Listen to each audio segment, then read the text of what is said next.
25 سالên rêber Abdullah Öcalan di girtîgeha Îmraliyê de dibin tecrîdeke giran de ye û ev zêdetirî 2 salan e û agahî jê nayên girtin. Careke din dewleta Tirka faşîst lê rêber Abdullah Öcalan cezayê disîplînê birî, ev jî ji bo pêkhateyên herêmê fikaran çê dike. Endamên Kongra Starê ên Kantona Şehbayê tecrîd û qedexeya hevdîtina bi rêber Aporê şermezar kirin û destnîşan kirin ku bersiva herî xort alî dijî tecrîdê belavkirina fikrên netewa demokratîk e.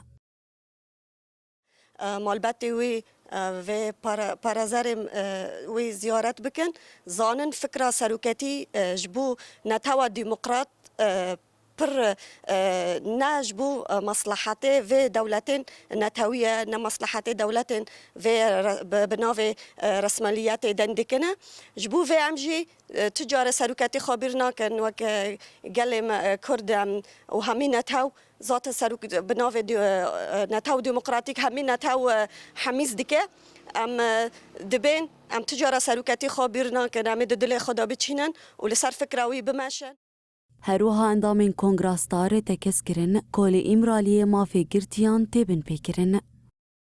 چه مثلا دستن دولت نوونتوی دبه چه دولت ترکیه به تویبه دبه گهرو هنگی کانو به سروی کسی که نهاد حبسه دا یعنی 25 سال ده حبسه دا یعنی نو 4 دوارا تدو یعنی هاتی بردوام کردن گهرو پیگه آسته که چهار سری وری درخستن یعنی افکس ارتق پیگه مثلا آسته که دوی حبسه دا وری رزگار کردن یعنی افجینات عدالت دهرو مثلا کسی که حقوق سال جمع خود بگیره.